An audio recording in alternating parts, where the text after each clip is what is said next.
CBN Campo Grande. Oferecimento Unigran Capital, a única em Campo Grande com nota máxima no MEC. Unimed Campo Grande, cuidar de você. Esse é o plano. E Colégio Nota 10, líder em aprovação.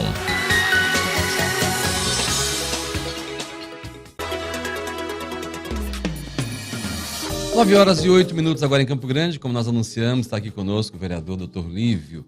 Vereador, muito obrigado por aceitar o convite e vir falar conosco. Bom dia.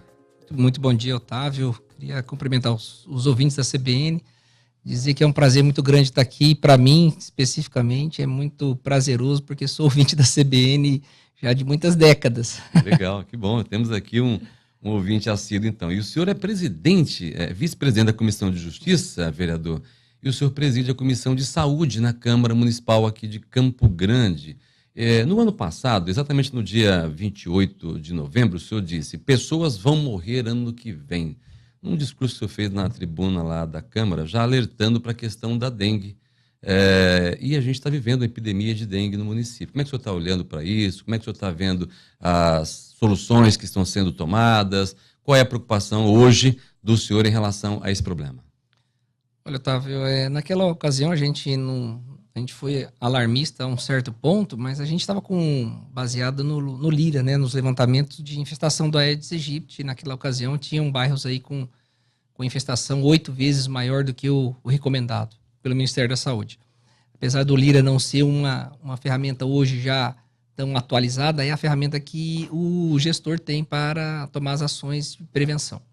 E também nós tínhamos o dado de que o sorotipo 2 era o que estava circulando na cidade e é o sorotipo mais associado a uma epidemia mais séria.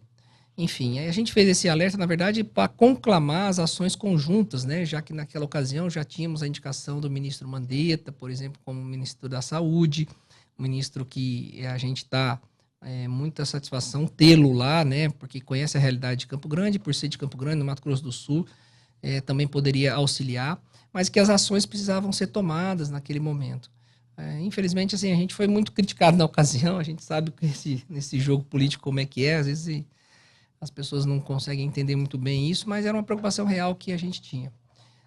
Hoje, eu acho que o pico da crise de dengue, eu acho que já está se esvaindo, né? A gente já está no momento já de recuperação, mas o alerta que eu acho que a gente tem que fazer é não fazer o dia D só lá em novembro, só lá no início de dezembro. A gente precisa realmente pensar em dengue desde o início do ano.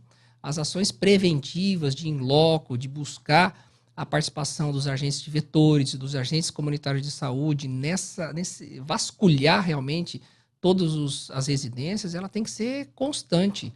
Eu tenho plena certeza que depois desse susto, ano que vem nós não vamos praticamente ouvir falar de dengue. Eu estou falando isso agora em março. Por quê? Porque depois de uma crise dessa, as ações acabam sendo mais efetivadas, né? Então, eu penso que pelo próprio ciclo da dengue, né, de epidemias, a gente não deve ter. Mas, infelizmente, algumas pessoas acabaram sofrendo com isso, entre elas algumas crianças, né? Mas é algo que a gente tem que combater. O fumacê, eu sou um crítico um pouco do fumacê, porque o fumacê é uma medida extrema. Ela não é tão eficaz como a coleta manual, como a entrada na residência e fazer essa coleta. Esse é o principal objetivo hoje da Secretaria de Saúde do município. Eu já tive com o novo secretário, Zé Mauro, por 3 vezes aí ao longo desses últimos 10 dias, mesmo antes dele ser efetivado, né? Então eu penso e vejo nele uma pessoa com uma consciência e uma vontade de fazer, com o apoio, claro, do ministro Mandetta, para que a gente possa ter uma situação um pouco melhor aí na nossa cidade. A gente espera que isso seja combatido e que não é fácil. Eu tenho várias pessoas, conheço muita gente. Quem é que não conhece alguém que está com dengue, que pegou dengue? É muito grande. Vamos falar agora de um outro assunto que também interessa a população. Em 2017, vereador, o senhor foi o autor do projeto de lei para discutir a COSIP, onde foi criada, inclusive, uma comissão para levantar aí as distorções, né, nas cobranças da energia elétrica. E logo de lá para cá, a gente vem acompanhando uma série de problemas, denúncias e manifestações. Como é que está essa Otávio, isso aí foi uma comissão? Eu entrei no último ano do mandato, da última legislatura, né? Peguei só o último mandato. último ano. E naquele ano nós votamos lá na Câmara a suspensão da COSIP através de um projeto de lei do vereador Edil Albuquerque naquela ocasião. E nós fomos condenados pelo Ministério Público para pagar uma multa, cada CPF, eu, pessoa física e outros vereadores que votaram a favor da suspensão da COSIP. Porque foi baseada numa informação que existia dinheiro em conta que não estava sendo gasto. Ponto. Mas aquilo me causou uma sensação tão ruim, porque o voto que eu dei foi um voto consciente, embasado, né, naquilo que a gente tinha naquela ocasião.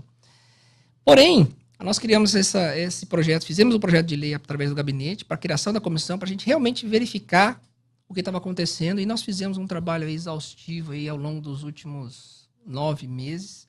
A comissão era constituída por mim, pelo Eduardo Romero, pelo Chico Veterinário, pelo PAP e pelo João César Mato Grosso.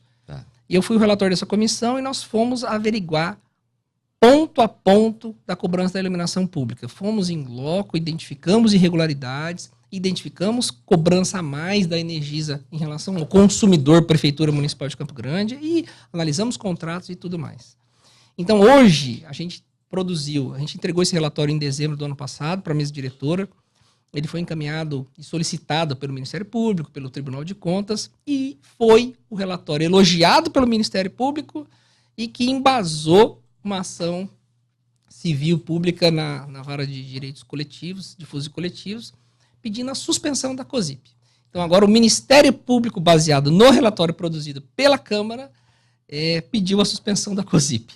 Então isso por si só já lavou a honra dos vereadores que votaram a favor naquela ocasião. Mas é um relatório que, a partir de agora, a gente tem pelo menos um embasamento para dizer onde estão as incoerências. Tá? É claro que a COSIP ela é um componente da energia, né, da tarifa de energia, mas a gente vai ter aumento aí da ANEEL, que já está programado aí na faixa de quase 13%. A gente vai ter reajuste da COSIP, sim, mas a gente precisa fazer essa discussão, principalmente na prestação do serviço, dos níveis de tensão que a gente tem debatido muito, porque as audiências públicas elas são os instrumentos de formalização, instrumentos legais, só que a gente precisa efetivar o que está ali, né? Então a gente precisa efetivar. E eu tenho me baseado muito nessa questão do relatório, porque foi muito bem feito. Estou refazendo todas as análises dos dados, eu mandei para uma consultoria independente para avaliar tudo isso, para que a gente tenha uma discussão um pouco mais pautada em dados e não na subjetividade. É bom continuar de olho, é bom porque as reclamações são muitas, né? Vereador, começando aí a entrar no cenário, nos debates também com relação à política. Ano que vem tem eleição, como é que a Câmara está começando a se preparar? Como é que estão as movimentações lá no Legislativo em relação à eleição do ano que vem? Por mais que esteja longe, não está tão longe. Daqui a pouquinho a gente já vai ouvir falar só de eleições. Como é que o PSDB está se movimentando? Como é que o senhor está vendo as articulações e as movimentações? Até para o ouvinte da CBN também tentar começar a olhar de maneira a olhar para 2020 e entender como é que vai se formar esse quadro. Olha, eu cidadão... Isso na sua avaliação, vereador, claro.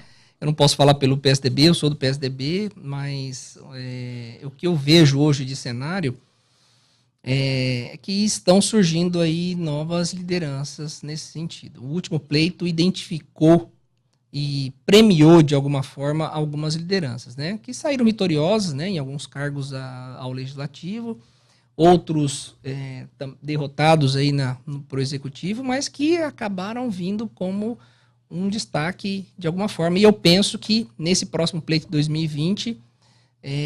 essas lideranças vão voltar à cena, né, e vão promover um debate interessante. Pode ser o doutor Odilon? Pode ser o Odilon, pode ser o próprio Sérgio Harfuch também.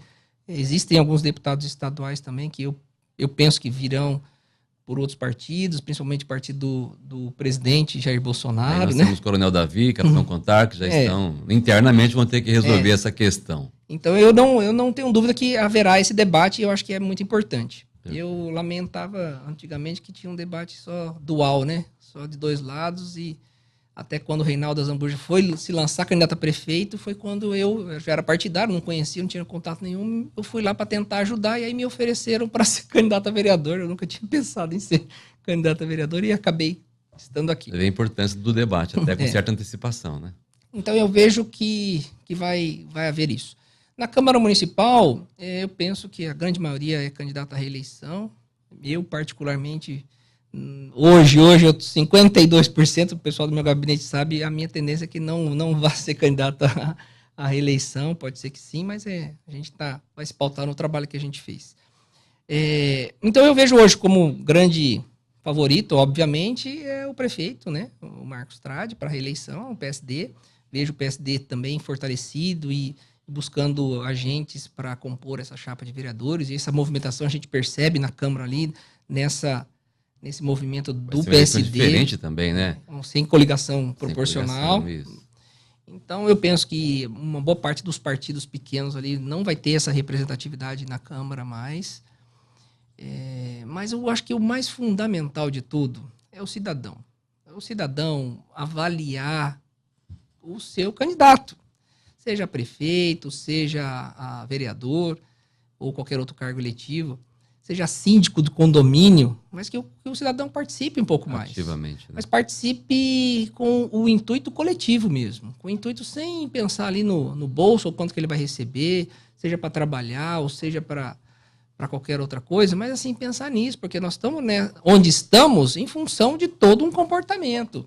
Os políticos que estão gerenciando hoje o país, a cidade, o estado, não vieram de outro planeta, saíram do movimento de onde nós convivemos. Então, é importante essa conexão entre o cidadão que você é e a política que você quer. Isso é muito importante. Então, isso não pode estar dissociado de forma alguma.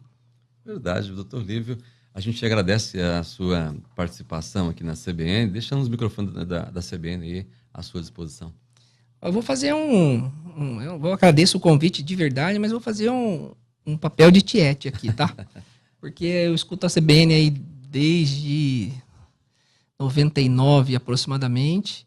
Eu quero parabenizar vocês, é o grupo que trouxe a CBN novamente de volta ao estado.